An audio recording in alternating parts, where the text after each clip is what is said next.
Yes, advocate Rajagopalan Nair, Devaswom മന്ത്രിയും അതുപോലെ സർക്കാരും പറയുന്നത് അവർക്കൊന്നും ഈ ദേവസ്വം ബോർഡിൻ്റെ ഭരണത്തിൽ അവർക്കൊന്നും ഇടപെടാൻ പറ്റില്ല, അങ്ങനെ ഇടപെടാറില്ല എന്നാണ് പറയുന്നത്. താങ്കൾ തിരുവിതാംകൂർ ദേവസ്വം ബോർഡ് പ്രസിഡൻ്റായിരുന്ന വ്യക്തിയാണ്. ഏതെങ്കിലും ഘട്ടത്തിൽ മന്ത്രിയുടെ ഇടപെടൽ അല്ലെങ്കിൽ സർക്കാരിൻ്റെ ഇടപെടൽ ഉണ്ടായിട്ടുണ്ടോ?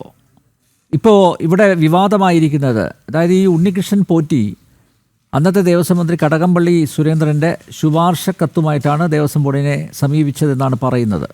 മുകളിൽ നിന്നൊരു ഡിറക്ഷൻ വന്നു, അതിൻ്റെ അടിസ്ഥാനത്തിലാണ് ദേവസ്വം ബോർഡിനെ കണ്ടത്, പ്രത്യേകിച്ച് ദേവസ്വം ബോർഡ് പ്രസിഡൻറ്റിനെ കണ്ടത്. തുടർന്നാണ് ഇതൊക്കെ നടക്കുന്നത് എന്നാണ് പറയുന്നത്. പക്ഷേ ഇപ്പോൾ അങ്ങനെയൊന്നും സംഭവിച്ചിട്ടില്ല എന്ന ഒരു വാദവുമായിട്ടാണ് കടകംപള്ളി സുരേന്ദ്രൻ രംഗത്ത് വന്നിരിക്കുന്നത്. അദ്ദേഹം പോറ്റിയെ അറിയില്ല എന്നൊന്നും പറയുന്നില്ല, കാരണം പോറ്റിയുമായി പലയിടങ്ങളിൽ കൂടിക്കാഴ്ച നടത്തിയതിൻ്റെ ദൃശ്യങ്ങളൊക്കെ പുറത്ത് വന്നിട്ടുണ്ട്. ഇപ്പോൾ പോറ്റി ഒരു സാധാരണക്കാരനാണെങ്കിൽ കടകംപള്ളി സുരേന്ദ്രനെ ഇത്രയും വേദികളിൽ വെച്ച് കണ്ടുമുട്ടില്ലായിരുന്നു. ഇപ്പോൾ എന്തൊക്കെയോ ദുരൂഹതകൾ ഇതിൽ അവശേഷിക്കുന്നില്ലേ അഡ്വക്കേറ്റ് രാജഗോപാലൻ നായർ?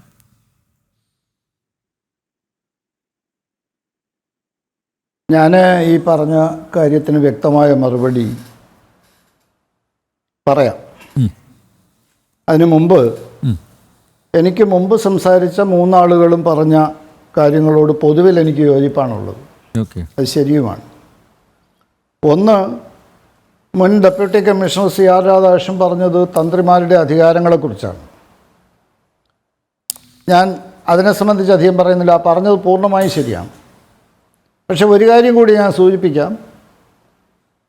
ഈ റൂളറിൻ്റെ കാലത്ത് നിന്ന് ക്ഷേത്രങ്ങൾ തിരുവിതാംകൂർ ദേവസ്വം ബോർഡിലേക്ക് കൈമാറ്റം ചെയ്യപ്പെടുമ്പോൾ ഇൻകോർപ്പറേറ്റഡും അൺഇൻകോർപ്പറേറ്റഡുമായ ക്ഷേത്രങ്ങൾ വന്നു. ഇൻകോർപ്പറേറ്റഡ് എന്ന ഷെഡ്യൂളിൽപ്പെടുന്ന ക്ഷേത്രങ്ങളിൽ ഒന്നാണ് ശബരിമല. അന്ന് മഹാരാജാവ് തയ്യാറാക്കിയിരുന്ന മാനുവലിൽ, തിരുവിതാംകൂർ ദേവസ്വം ബോർഡ് 50-ന് ശേഷം ഉണ്ടാക്കിയ മാനുവലല്ല, മഹാരാജാവിൻ്റെ മാനുവലിൽ, അത് തന്നെയാണ് പിന്നീട് ഫസ്റ്റ് വോളിയം കണ്ടിന്യൂ ചെയ്യുന്നത്. ആ മാനുവലിൽ ഏതെല്ലാം ക്ഷേത്രങ്ങളിൽ തന്ത്രിമാർ വേണം എന്ന് പറഞ്ഞിട്ടുണ്ട്. അതിൽ ശബരിമല ഇല്ല. ആ രേഖ ആരെ വേണമെങ്കിലും ഞാൻ ബോധ്യപ്പെടുത്താൻ തയ്യാറാണ്. മാനുവൽ എൻ്റെ കയ്യിലുണ്ട്, ആർക്ക് വേണോ വായിച്ചു നോക്കാം. ഈ പറഞ്ഞ ആളുകളുടെ കയ്യിലും മാനുവൽ കണ്ടേക്കാം. അതുപോട്ടെ. അപ്പോൾ തന്ത്രിയുടെ റിലവൻസും ഇമ്പോർട്ടൻസിനെയും സംബന്ധിച്ച് മാത്രം ഞാൻ സൂചിപ്പിച്ചതാണ്. മറ്റൊന്ന്, ഭരിക്കാൻ പോയവർ നേരെ ഭരിച്ചില്ല എന്ന് പറഞ്ഞാൽ അതൊക്കെ ഒരു പരിധിവരെ ശരിയായിരിക്കും. എല്ലാവരും നേരെ ഭരിക്കണമെന്നില്ല, ആർക്കും അങ്ങനെ നേരെ ഭരിക്കാൻ കഴിയില്ല. അല്പസ്വല്പം വിട്ട് പോരായ്മകളുണ്ടാവാം. പക്ഷേ ഒരു കാര്യം ഞാൻ സൂചിപ്പിക്കാം. ഈ CR രാധാകൃഷ്ണൻ സൂചിപ്പിച്ച പോലെ ഇഷ്ടം പോലെ ദേവപ്രശ്നം നടത്തുക, ബോധിച്ച പോലെ ചെയ്യുക എന്നൊക്കെ പറയുന്ന സമ്പ്രദായങ്ങൾ ക്ഷേത്രങ്ങളിൽ പലയിടത്തും ഉണ്ട്. അറ്റ്ലീസ്റ്റ് CR രാധാകൃഷ്ണനെങ്കിലും ചിലപ്പോൾ ഓർക്കുമായിരിക്കും, എൻ്റെ കാലഘട്ടത്തിൽ ഞാനറിയാതെ ഒരു മിനി ഈ ദേവപ്രശ്നം, അതിനെ ക്ഷേത്രവുമായി ബന്ധപ്പെട്ട ആളുകൾ ഒറ്റത്താമ്പൂലം എന്നങ്ങാണ്ട് പറയും, കെട്ടിടം അതുപോലെയുള്ള സ്ഥാനങ്ങൾ ചെയ്യുന്നതിന് മുമ്പ് അവിടെ പ്രധാനപ്പെട്ട 2-3 തന്ത്രിമാരെ വിളിച്ച് ഞാനറിയാതെ അവിടെ ഞാൻ ശബരിമലയ്ക്ക് ചെല്ലുന്ന ദിവസം തന്നെ ഞാൻ എത്തുന്നതിന് മുമ്പ് അവിടെ ഒരു ആലോചനാ യോഗം പോലെ, അത് ഈ പറഞ്ഞതാണ്, ഒറ്റത്താമ്പൂലമാണ്. പക്ഷെ ഞാൻ അഡ്മിനിസ്ട്രേറ്റീവ് ഓഫീസർ അന്ന് വൈകുന്നേരം ശബരിമലയിൽ വെച്ച് സസ്പെൻഡ് ചെയ്തു. അങ്ങനെയാണ് ഭരിച്ചത്. അത് ഓർമ്മ വേണം. ഒന്ന്, അതുകൊണ്ട് ഞാൻ ആ വിഷയം അങ്ങ് വിടുന്നു. 2, ഇദ്ദേഹം പറഞ്ഞ കാര്യം, അപരാധികൾ ഒന്നും തന്നെ രക്ഷപ്പെടാൻ പാടില്ല എന്ന് പറയുന്നത് ശരിയാണ്. നിരപരാധികൾ പെടാനും അദ്ദേഹം പാടില്ല എന്ന് അഡ്വക്കേറ്റ് പറഞ്ഞു, അതും ശരിയാണ്. ഇതിനോട് ഞാൻ പൂർണ്ണമായി യോജിക്കുന്നു. പക്ഷേ ഒരു കാര്യം സംഭവിക്കുന്നുണ്ട്, അത് നമ്മൾ നിസ്സാരമായി എടുക്കരുത്. ശബരിമലയിൽ നടന്നത് ഒരു കാരണവശാലും അംഗീകരിക്കാൻ പാടില്ലാത്ത, ഹൈന്ദവ ജനതയ്ക്ക് ഒരുപക്ഷെ അതിനപ്പുറം പറഞ്ഞാൽ കേരളത്തിൽ ഉള്ള മുഴുവൻ ജാതി മതഭേദമന്യേ മുഴുവൻ ആളുകൾക്കും എതിർപ്പുള്ള സംഭവങ്ങളാണ് നടന്നിരിക്കുന്നത്. അപ്പോൾ അങ്ങനെയുള്ളൊരു ക്രിമിനൽ കുറ്റം നടക്കുമ്പോൾ അതിൽ നിരപരാധി പെടരുത്, അപരാധി രക്ഷപ്പെടുകയും ചെയ്യരുത്. അപരാധി എങ്ങനെ രക്ഷപ്പെടും എന്ന് ചോദിച്ചാൽ നിരപരാധികളെ കൂടി ഇൻക്ലൂഡ് ചെയ്ത് ഡൈവേർട്ട് ചെയ്ത് ഇൻവെസ്റ്റിഗേഷൻ പോയി അതിൻ്റെ ബേസിൽ ചാർജ് ഷീറ്റ് വന്നാൽ അപരാധിയും രക്ഷപ്പെടും, നിരപരാധിയും രക്ഷപ്പെടും. അപ്പോൾ ഞാൻ വളരെ വ്യക്തമായി പറയുന്നു, നമ്മൾ മറ്റു ചില താല്പര്യങ്ങളുടെ അടിസ്ഥാനത്തിൽ കേസുകളുടെ അവിടെ നടന്ന സംഭവങ്ങളെ ഡൈവേർട്ട് ചെയ്ത് മറ്റാരുടെയെങ്കിലും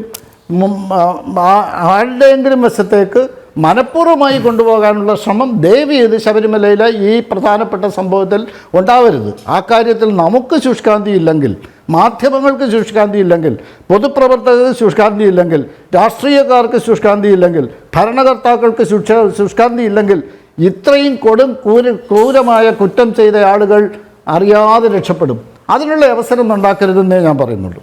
ഇപ്പം എന്നോട് ചോദിച്ച ചോദ്യത്തിന് ഞാൻ പറയാം. അതിനു മുമ്പൊരു കാര്യം കൂടി പറയട്ടെ. തന്ത്രി വാജുവാഹനം ഉൾപ്പെടെയുള്ളത് കൊണ്ടുപോയി എന്തധികാരമെന്നൊക്കെ ചോദിക്കും. അപ്പോൾ ഇഷ്ടം പോലെ എടുത്തുകൊണ്ട് പോകുന്നുണ്ട് എന്നാണ് പറഞ്ഞത്. ഒരു കാര്യം എനിക്ക് ഓർമ്മയുണ്ട്, 2012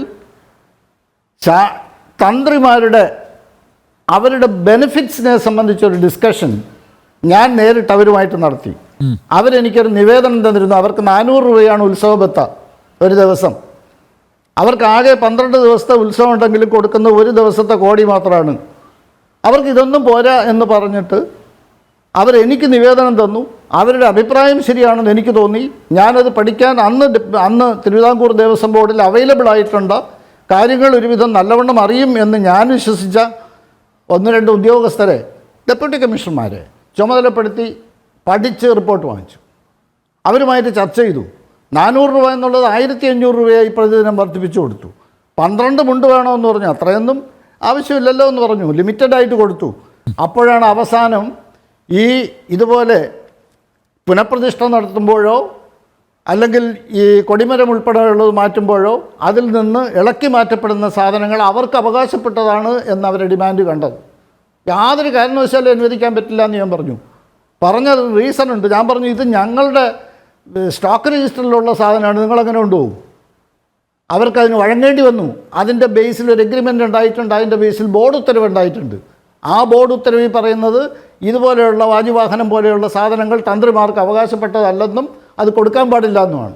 അത് മനസ്സിലാക്കാത്ത രാജീവ് തന്ത്രിയാണ് അത് ഞങ്ങൾക്ക് അവകാശപ്പെട്ടതെന്ന് പറഞ്ഞു. അദ്ദേഹം ഇപ്പം തിരുത്തി. എന്തുകൊണ്ട് തിരുത്തിയെന്ന് എനിക്ക് മനസ്സിലായില്ല. ഇതാണ് അതിൻ്റെ സത്യാവസ്ഥ. ബോർഡിൽ ഉത്തരവുണ്ട് ഇതിനെ സംബന്ധിച്ച് എഗ്രിമെൻ്റ് ഉണ്ട്. അതിനനുസരിച്ചാണ് അവർക്ക് ബത്ത ഉൾപ്പെടെ വർദ്ധിപ്പിച്ചു കൊടുത്തത്. അതങ്ങനെ ഇരിക്കട്ടെ. അടുത്ത ഒരു കാര്യം വളരെ കറക്റ്റായിട്ട് തന്നെയാണ് അനിൽ നമ്പ്യാർ ചോദിച്ചത്. മന്ത്രിയിലേക്ക് കാര്യങ്ങൾ പോകുന്നു എന്നാണ്. മന്ത്രിക്ക് ഉത്തരവാദിത്വം ഉണ്ടെങ്കിൽ അന്വേഷണ ഉദ്യോഗസ്ഥന്മാർ കണ്ടുപിടിക്കട്ടെ. മന്ത്രിക്ക് ഉത്തരവാദിത്വമുണ്ടെങ്കിൽ അദ്ദേഹത്തിനെ കേസിൽ പ്രതിയാക്കട്ടെ. മന്ത്രിക്ക് ഉത്തരവാദിത്വമുണ്ടെങ്കിൽ അദ്ദേഹം കേസ് വിചാരണ നേരിടട്ടെ. ആർക്കും ആ കാര്യത്തിൽ തർക്കമില്ല, എനിക്കും തർക്കമില്ല. പക്ഷേ ഒരു കാര്യം മനസ്സിലാക്കണം. നമ്മൾ തിരുവിതാംകൂർ ദേവസ്വം ബോർഡ് എന്ന് പറയുന്നത് കേരളത്തിലെ മറ്റ് ദേവസ്വം ബോർഡുകളെ പോലെ തന്നെ ഏകദേശം, പക്ഷേ അതിനേക്കാളേറെ വളരെ ഖണ്ഡിതമായ നിയമവ്യവസ്ഥയുള്ളൊരു സ്ഥാപനമാണ് തിരുവിതാംകൂർ ദേവസ്വം ബോർഡ്. തിരുവിതാംകൂർ ദേവസ്വം ബോർഡ് ഉണ്ടാവുന്നത് 1949 കവനൻറ്റിൻ്റെയും അതിനുശേഷം വന്ന 50 ആക്ടിൻ്റെയും ബേസിലാണ്. ആ ആക്ട് പറയുന്നത് എന്താണ്? ആക്റ്റിൽ പറയുന്ന 1, 2, 3 പ്രൊവിഷൻസ് ഉണ്ട്. ഒന്ന് സെക്ഷൻ 3. ആ സെക്ഷൻ 3യിൽ പറയുന്നത് റൂളർ 1904 റൂളർ അദ്ദേഹം ക്ഷേത്രഭരണത്തിനെ സംബന്ധിച്ച അവകാശങ്ങൾ ഒരു സ്വതന്ത്ര ബോർഡിലേക്ക് കൈമാറുന്നു. സെക്ഷൻ 3 പറയുന്നതാണ്. അന്നത്തെ സംഭവം ഞാനൊന്ന് സൂചിപ്പിക്കാം. സംസ്ഥാനങ്ങൾ, നാട്ടുരാജ്യങ്ങൾ ഇന്ത്യൻ യൂണിയനിലേക്ക് ലയിക്കുന്ന സമയത്ത് തിരുവിതാംകൂർ അറച്ചു നിന്നു. തിരുവിതാംകൂർ കൊച്ചിയും അറച്ചു നിന്നു. തിരുവിതാംകൂർ കൊച്ചിയും കൂടി സംയുക്ത നാട്ടുരാജ്യമായി മാറുന്നത് 1949 ഒറ്റ റൂളർ, ആദ്യത്തെ റൂളർ തിരുവിതാംകൂറിലെ മഹാരാജാവാണ്. ആ മഹാരാജാവും കൊച്ചി മഹാരാജാവും കൂടി ചേർന്ന് ഇന്ത്യൻ യൂണിയൻ്റെ പ്രതിനിധിയുടെ സാന്നിധ്യത്തിലുണ്ടാക്കിയതാണ് കവനൻ്റ്. ആ കവനൻറ്റിൽ പറയുന്ന സൂചന, ആ കവനൻറ്റിലെ സൂചന എന്ന് പറയുന്നത് ഞങ്ങൾ ഈ നാട്ടുരാജ്യങ്ങൾ ഇന്ത്യ യൂണിയനിൽ ലയിക്കാൻ തയ്യാറാണ്. ഞങ്ങൾ നടത്തുന്ന ഭരണം ഞങ്ങൾ കൈമാറാൻ തയ്യാറാണ്. പക്ഷേ അതിന് വ്യവസ്ഥയുണ്ട്. ആ വ്യവസ്ഥ എന്ന് പറയുന്നത് പൊളിറ്റിക്കൽ അഡ്മിനിസ്ട്രേഷൻ ഒരു ഡെമോക്രാറ്റിക്കലി ഇലക്റ്റഡ് ഗവൺമെൻറ്റിന് കൈമാറാം, പക്ഷേ ക്ഷേത്രഭരണം കൈമാറാൻ കഴിയില്ല. ക്ഷേത്രഭരണം ഇന്ന് നടക്കുന്നത് പോലെ നടത്താൻ ഒരു സ്വതന്ത്ര ബോർഡിനെ ഏൽപ്പിക്കുകയുള്ളൂ. അതാണ് തിരുവിതാംകൂർ ദേവസ്വം ബോർഡ്. അതാണ് സെക്ഷൻ 3. സെക്ഷൻ 3-ൽ 3 പേരുള്ള ബോർഡ് മെമ്പർമാരെന്നാണ് പറയുന്നത്. ഒരു പ്രസിഡൻറ്റും 2 മെമ്പറും. ഒരു മെമ്പർ ആരാന്നറിയോ? 1950 ആക്ടിലെ ഒരു പ്രതിനിധി എന്ന് പറയുന്നത് രാജാവിൻ്റെ നോമിനിയാണ്. ഒന്ന് കൗൺസിൽ ഓഫ് മിനിസ്റ്റേഴ്സിൻ്റെ നോമിനിയാണ്, ഗവൺമെൻറ്റിൻ്റെ അല്ല. ഒന്ന് നമ്മുടെ സഭയിലെ അസംബ്ലിയിലെ ഹിന്ദു എംഎൽഎമാരുടെ പ്രതിനിധിയാണ്. അപ്പോൾ ഇങ്ങനെ രാജാവിൻ്റെ പ്രതിനിധി ഉൾപ്പെടെയാണ് ആ ബോർഡ് ആദ്യം ഉണ്ടാകുന്നത്. 1973 പ്രിവ്യൂ പേഴ്സ് നടപ്പിലാക്കുന്നത് വരെ രാജാവിൻ്റെ പ്രതിനിധിയുണ്ട്. ഇനി അതിലെ 15-ാം വകുപ്പിൽ പറയുന്നത് എന്താണ്? 15-ാം വകുപ്പ് വളരെ കാറ്റഗോറിക്കായിട്ട് പറയുന്നൊരു കാര്യം, 1949 ജൂലൈ മാസം 1-ാം തീയതി വരെ മഹാരാജാവ് എന്തെല്ലാം അധികാരത്തോടുകൂടി all power authority and jurisdiction of the ruler എന്നാണ് വാക്കുകൾ ഉപയോഗിച്ചിരിക്കുന്നത്. That will stand transferred to the board constituted under section 3 എന്നാണ്. എന്നിട്ട് അടുത്ത സെൻറ്റൻസ് പറയുന്നു, മഹാരാജാവ് എങ്ങനെയാണോ ഭരിച്ചത് അതേ അധികാരാവകാശങ്ങളോടുകൂടി ഈ ബോർഡ് ഭരിക്കണം എന്നാണ്. അതിൻ്റെ അർത്ഥം എന്താ? ഈ ബോർഡ് പ്യുവർലി ഇൻഡിപെൻഡൻ്റ് ആണ്. ആകെ ആക്ട് മാത്രമേ ഉണ്ടായിട്ടുള്ളൂ. റൂൾ ഉണ്ടായത് മുഴുവൻ ദേവസ്വം ബോർഡ് ഉണ്ടാക്കിയ റൂളുകളാണ്. ആദ്യത്തെ പ്രസിഡന്റ് ആരാ? ദേവസ്വം ബോർഡിൻ്റെ. അന്നത്തെ മെമ്പർ ആരാ? അന്നത്തെ പത്മനാഭനും ആർ ശങ്കറുമാണ്. അവരെക്കാളും പൊളിറ്റിക്കൽ സ്റ്റേച്ചറിലും സാമൂഹിക സ്റ്റേച്ചറിലും അല്പം ഡിഗ്രി താഴ്ന്നവരായിരുന്നു അന്ന് കേരളത്തിൻ്റെ മുഖ്യമന്ത്രി അല്ലെങ്കിൽ പ്രധാനമന്ത്രി എന്നുണ്ടായത്. അപ്പോൾ ഒരു വിധത്തിലും ഗവൺമെൻറ്റിന് കൺട്രോളില്ല ഈ സ്ഥാപനത്തിൽ. അത് അന്നുമില്ല ഇന്നുമില്ല. പക്ഷേ ഒരു കാര്യം നിങ്ങൾ മനസ്സിലാക്കണം, നമ്മളെല്ലാം പറഞ്ഞ് തെറ്റിദ്ധരിപ്പിച്ച്, അല്ലെങ്കിൽ ഭരണകർത്താക്കൾ മന്ത്രിമാരും എല്ലാവരും ധരിക്കുന്നത് ദേവസ്വം ബോർഡ് അവരുടെ കീഴിലുള്ള ഒരു ഡിപ്പാർട്ട്മെൻ്റ് എന്നാണ്. ഒരിക്കലുമല്ല. ഒരു കാര്യത്തിനും ദേവസ്വം ബോർഡിന് ഗവൺമെൻറ്റിൻ്റെ സാങ്ഷൻ്റെ ആവശ്യമില്ല. അതാണ് ഒരിടത്തുമില്ലാതെ ദേവസ്വം ബോർഡിൻ്റെ ലക്ഷോപലക്ഷം രൂപയുടെ വാർഷിക വരുമാനവും കണക്കുകളും ഓഡിറ്റ് ചെയ്യുന്നത് ഹൈക്കോടതി അപ്പോയിൻ്റ് ചെയ്ത ഓഡിറ്റർമാരാണ്. റിപ്പോർട്ട് കൊടുക്കുന്നത് ഹൈക്കോടതിയിലാണ്. അത് പരിശോധിക്കുന്നത് ഹൈക്കോടതിയാണ്. ഹൈക്കോടതി ദേവസ്വം ബോർഡിനോടാണ് അത് കറക്റ്റ് ചെയ്യാൻ ആവശ്യപ്പെടുന്നത്. ഗവൺമെൻറ് കൺട്രോളില്ല. ഒരു മീറ്റിങ്ങിന് പോലും വിളിക്കാൻ കഴിയില്ല ഗവൺമെന്റിന്. പക്ഷേ ആ കൺട്രോൾ ഇല്ലെങ്കിൽ, ഒരു കാര്യം ചോദിച്ചോട്ടെ, ആ കൺട്രോൾ ഇല്ലെങ്കിൽ പിന്നെ ഇതിന് ഈ നട തുറക്കുന്ന സമയത്ത് മന്ത്രിമാരൊക്കെ ഓടിപ്പിടിച്ച് സന്നിധാനത്ത് എത്തി അയ്യപ്പൻ്റെ മുന്നിൽ മസിലും പിടിച്ച് നിൽക്കുന്നത്, തൊഴുക പോലും ചെയ്യുന്നില്ല. അറ്റ്ലീസ്റ്റ് വന്ന സ്ഥിതിക്ക് തൊഴുകയെങ്കിലും ചെയ്യാം. അല്ലെങ്കിൽ അതല്ല, തീർത്ഥം കൊടുത്ത് കഴിഞ്ഞാൽ മാന്യമായി കൈകാര്യം ചെയ്യാം. അല്ലാതെ ഇങ്ങനെ തുടച്ചു കളിയല്ല വേണ്ടത്. അപ്പോൾ അത് മാത്രമല്ല, സാറ് പറഞ്ഞു സർക്കാർ കൺട്രോൾ ഇല്ല എന്ന് പറയുന്നു. പക്ഷേ നോക്കൂ, ഈ ആഗോള അയ്യപ്പ സംഗമം ആരാ വിളിച്ചു ചേർത്തത്? അവിടെ വാസവനല്ലേ അവിടെ മാധ്യമങ്ങളെയൊക്കെ അഭിമുഖീകരിച്ച് സംസാരിച്ചത്? അത് സർക്കാർ വിളിച്ചു ചേർത്ത സംഘമായിരുന്നില്ലേ? ദേവസ്വം ബോർഡിന്റെ 75-ാം വാർഷികം എന്നൊക്കെ പറയുന്നുണ്ടെങ്കിലും പൂർണ്ണമായും സർക്കാർ നിയന്ത്രണത്തിലായിരുന്നില്ലേ സംഗമം നടത്തിയത്? ഞാൻ പറയട്ടെ, ഞാൻ പറയാൻ കൂടി സമ്മതിക്കാം, അതിന് ഉത്തരം പറയാൻ സമ്മതിക്കാം. ഗവൺമെൻറ്റിൻ്റെ നിയന്ത്രണം ഇല്ല എന്ന് പറയുന്നത് എൻ്റെ കയ്യിൽ നിന്ന് അഭിപ്രായം പറഞ്ഞതല്ല. ഗവൺമെൻറ് എന്തെങ്കിലും നിയന്ത്രണം ഉള്ളതായിട്ട് TCHRA ആക്ടിൽ ഏതെങ്കിലും ഒരു വകുപ്പ് ഒരു ഫുൾ സ്റ്റോപ്പോ ഒരു കാമയോ കാണിക്കാൻ ആരെങ്കിലും തയ്യാറുണ്ടോ? അപ്പോൾ അതിൻ്റെ വയലേഷനാണ് നടക്കുന്നത്. ഇല്ല എന്ന് പറയുന്നില്ല. അതിൻ്റെ റൂൾ ഞാൻ പറയട്ടെ, റൂൾ ഉണ്ടാക്കിയതാരാ? TCHRA ആക്ട് അസംബ്ലി പാസ്സാക്കി. ഒരു സ്റ്റാറ്റ്യൂട്ടറി ബോർഡിലും ഇല്ലാത്തതുപോലെ ദേവസ്വം ബോർഡിനെ സംബന്ധിക്കുന്ന സകല റൂളും ഉണ്ടാക്കിയത് ദേവസ്വം ബോർഡാണ്. അപ്പോൾ ഇത് നിയമമാണ്. അത് നമ്മൾ മറച്ചു കെട്ടിയിട്ട് കാര്യമില്ല. അപ്പോൾ ഈ ചോദിച്ച ചോദ്യത്തിനോട് ഞാൻ ഉത്തരം പറഞ്ഞു പോകാം. ആഗോള സംഗമം നടത്തിയത് ഗവൺമെൻറ് അല്ലെങ്കിൽ കൺസേൺഡ് മന്ത്രി അതിനകത്തൊരു പ്രധാന പങ്കുണ്ടെന്ന് കാണിക്കാൻ ശ്രമിച്ചു എന്നുള്ളത് ഒരു പരിധിവരെ ശരിയാണ്. പക്ഷെ ദേവസ്വം ബോർഡ് അതിന്റെ സ്വന്തം ഉത്തരവാദിത്വം നിറവേറ്റി ഞങ്ങളാണ് ഇത് നടത്തുന്നത്. പൈസ കൊടുത്തു, 8.5 കോടി കോടതി പോലും പറഞ്ഞു സർക്കാർ ഖജനാവിൽ നിന്ന് ഒരു നയാ പൈസ ചെലവഴിക്കരുതെന്ന് പറഞ്ഞു. കോടതി പോലും പറഞ്ഞു, ഹൈക്കോടതി പറഞ്ഞല്ലോ ഒരു നയാ പൈസ പോലും ചെലവഴിക്കരുത്. എന്നിട്ട് 8.5 കോടി എടുത്ത് കൊടുത്തിരിക്കുക. ഒരു ചർച്ചയുടെയും ആവശ്യമില്ല നമ്പ്യാരെ, ഒരു ചർച്ചയുടെയും ആവശ്യമില്ല. ഞാൻ പറയുന്നു, ആ ചെലവാക്കിയത് പൂർണ്ണമായി തെറ്റ്. അത് ചെലവാക്കാൻ പറ്റില്ല എന്ന് ചെലവാക്കില്ല എന്ന് കോടതി പറഞ്ഞു. കോടതിയിൽ പറഞ്ഞതിന് വ്യത്യസ്തമായി ചെയ്തു എന്നുള്ളത് കൊണ്ടല്ല ഞാനത് പറയുന്നത്. അങ്ങനെ ആഗോള സംഗമം നടത്താൻ ഇത്രയും ഭീമമായ ഒരു സംഘം ദേവസ്വം ബോർഡ് ചെലവാക്കി തെറ്റ് എന്നുള്ള അഭിപ്രായക്കാരൻ തന്നെയാണ് നല്ലത്. അല്ലെങ്കിൽ തന്നെ ശബരിമലയുടെ വികസനത്തിനോ 75ാം വാർഷികത്തിനോ ഈ രീതിയിലല്ല കാര്യങ്ങൾ ചെയ്യേണ്ടതെന്നുള്ള അഭിപ്രായക്കാരൻ തന്നെയാണ് ഞാൻ.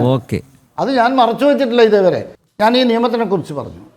ഈ ഇപ്പം നടന്ന സംഭവങ്ങൾ അതിൻ്റെ ക്രമാനുഗതമായി ഞാൻ പറയാം. ആദ്യം ഇളക്കി മാറ്റുന്നത് ശബരിമലയിലെ വാതിലാണ്. ആ വാതിൽ ഇളക്കി മാറ്റുന്നത് എങ്ങനെ, അതിൻ്റെ തുടക്കം എങ്ങനെയെന്ന് പറയാം.